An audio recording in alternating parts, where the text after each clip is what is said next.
and welcome back to my channel.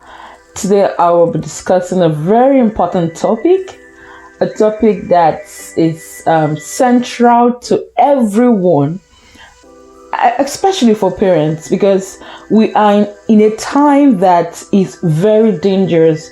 I mean, no one is safe. None of your child is safe. Your boy child isn't safe. Your girl child isn't safe. And I just feel like it's been nudging in my heart. I've had this nudge to share this, but it's a topic people don't really want to talk about, but we must talk about it. So today I'll be sharing some tips on how to protect your child from sexual abuse and molestation. I'll be careful to use some words because YouTube is very picky about the use of some words, and I want this video to reach as many as possible. I don't want it to be pulled down, so I will be very very picky with my words so that my video don't get pulled down, because if it gets pulled down, then the essence for the video is defeated. So before I go forward, I want to say this. I want to put this out there that sexual molesters most times are not people who are alien to you. I mean, they're not people who you don't know. Sometimes they could be family members, they could be friends that visit you, that you trust. So it's become very very dicey. It's like, are you going to be what's the word now? I'm looking for that word.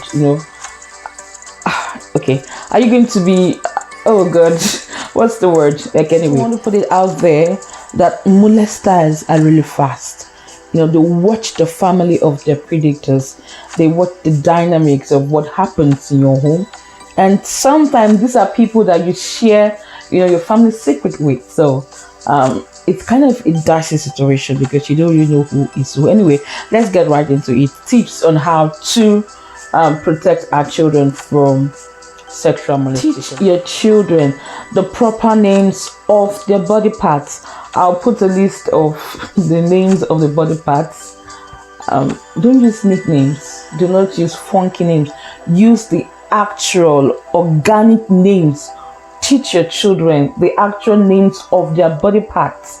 And when they know the names of their body part, they can report correctly what happened to them. You teach your children that there are certain parts of their body that should not be touched, or except when they need help going to the bathroom, to clean up. And even with that, there are certain people who cannot touch their body parts. Mommy can have your bath, mommy can clean you up, but other than mommy and daddy, no one is allowed to touch you in this part of your body. Aside that, there are also other parts of the body that are not supposed to be touched in a funny way. For example, I don't know, a male putting his lips on your daughter's lips. And teach your children that yes, this other part of my body are not private, but there are certain ways they should not be touched. So teach your children the organic name, the anatomic name of the organs of the body. When they know the names of the parts of the body, they can report correctly what happened to them. And of course, when the predator knows that this child knows these things, the predator is wary of such a child, because she knows or he knows. Listen and communicate with your children. By this I mean that there should be this open flow of communication. Your child should be free to talk to you. Now, this is how this works out. If your child is not free to talk to you, when something happens, the child is afraid of coming to talk to mommy. I don't know how mommy is going to react. I don't know if dad is going to believe me. And so even when they are touched inappropriately by a member of the family or by someone you trust and they are not able to come forward because there's not that open line of communication. So you should endeavor to have that open line of communication. When they come to tell you, oh, this uncle touched me this way, or this auntie did this to me, don't shush them. Don't tell them off. Don't tell them, oh, that's the way he behaved, that's the way she behaves. No, listen them feel safe coming to you. Do not shut them down, even when they are saying something that you are uncomfortable with. Even if they're asking questions that you find quite uncomfortable, do not shut them down. Tip is to teach your child to always check in with you. Many people have neighbors. You live in communities, you live in places where you have children playing together, and sometimes an uncle can say, oh, come into my house and watch TV, come into my house to play with the dog, come into my house, I have a cat, come and take some sweets. Teach your child to always check in with you before the child goes in. Oh, I have to check in with mom. If mom says it's okay, then I can come. If dad says it's okay, and then I can come. Your children should learn to always check in with you. This is one tip to protect your children from sexual molestation. Information from your children. When your children come back from school or come back from anywhere, like, oh, how is the day? Of course, the normal answer will be fine. But ask specific questions. Ask them how they spent their day. For details. Now, let me just create a scenario. You could be, oh, tell me 3 things that happened at school today, or tell me 3 things that happened in church today, or in the playground, at the playground, or during your play dates.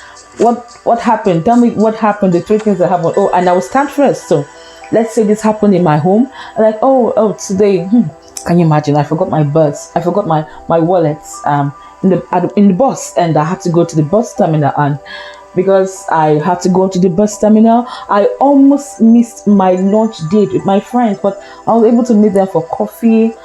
Today was kind of stressful, but anyway, after coffee, we walked into the convenience, or we walked into the mall, and I saw one handbag. I'm going to save up together. I'm going to get for Christmas. I'm talking about my day, and then your child also now talks about this. Today we had this geometry test, or today we had spelling competition, or we had a detection test, and I got all A's. I got all, like, wow. And because I got all, my teacher asked me for, or bought lunch for me, or asked me to come to his office so that we could eat lunch together, or something. Like, we ate lunch together. Now, what's the essence of asking the question? The idea behind asking for the details of how your child spent his or her day is to pick out anything is to listen and pick out something that is off. Now, in the scenario I just created, now the child is invited for lunch alone with the teacher, and then you're like, okay, where was this? Only you? What happened during lunch? Now you're asking, you want to know more about what happened during the lunch with the child, the teacher and the child alone. So download information from your children. This will help you to get into, you'll get a lot of information, because if you don't get information, you never know what's happening in your child's life, and you never know when your child is being molested. I think number 5, teach your children to never allow strangers take photos of them. They could be playing, they could be anywhere. They should, when they see someone taking a photo of a stranger, they should always report to you, except when they're in school, they have to take their pictures for passport, but any other person they don't know, because this is funny. The online space is full of, it may not be nude pictures of your children, but you don't want the pictures of your children flying around on social media or in the internet. So teach your children to be wary of strangers taking pictures of them. And also, parents, be careful of the kind of pictures you take of your children and post on social media. You can never be too careful. 6th tip is to use the news, the current happenings, to explain to your child. Let's say, for example, you're watching the news with your child, and the news comes online, and you see that there's a news about a child being molested, use that avenue to talk to your child. Okay, what do you think about this? If you were in this situation, what would you have done? This is one way of teaching your children, how. This is one way of protecting your children from sexual molestation.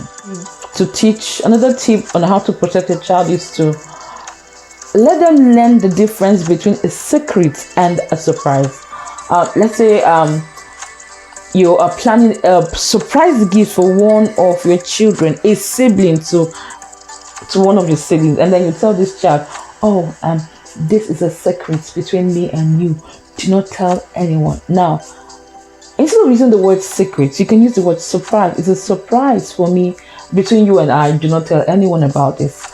But in this family, we do not keep secrets in this family. So we are open. We tell each other what is happening in our space. We don't keep secrets. Now, when you have this idea, you teach your child this idea that there is no secrets between you and I, between every one of us in this family.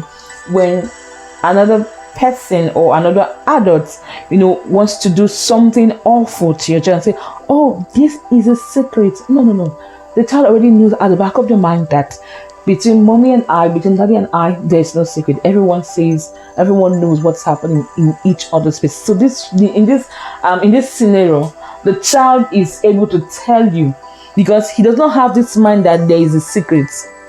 I think I don't know how best to explain this, but I think you get the point I'm trying to make. So the child should know the difference between what is a secret and what is a surprise. Tip is to listen to your instinct as a parent. Always listen to your instinct. Sometimes your instinct tells you that this person, something is all wrong, something is not right for this person. Please listen to your instinct. And always, you cannot overcheck. Always check and check and check whoever you're going to leave your child with. If you're a working class mother and you need someone to babysit your child, please always check and check and check. Be careful of who you bring into your space to babysit your children, even if it's a family member. Yes, molesters are known to be people who are close. Family members also molest young children. So you have to check and check whoever you're going to allow to babysit your child. Another tip is the last tip I want to share is this: that with the advent of the internet and the online space, please check in your privacy settings. We have nowadays our children are always on their phones or tablet playing games and every other thing. So you have to be careful that there are no predators out there. I'm not being that's this word, I can't remember this word, but I'm not. Yes, you don't have to be paranoid, but you cannot be too careful to protect your children, because the aftermath of this sexual abuse is devastating, and it's not something that anyone should go through. And so we have to do everything possible within our power to protect our children from any form of sexual violence. Most importantly, let your children know that these rules apply to everyone. No one is exempted. It applies to everyone, irrespective of their relationship with you or with the family. I know that these tips are not exhaustive enough, but they could go a long way to help our children, to protect our children from sexual violence. Are there other tips that you want to share? Please, you can share that in the comment section. Did this video, did it make sense to you? Did you learn something from this video? Please also share with us in the comment section, and please don't forget to like this video. The more you like this video, the more people get to see this video. And also don't forget to share with your friends, share with other parents, so that we all can join our hands together to protect our children from these devils and from these monsters. And till I come your way next time, keep living intentional. Bye for now.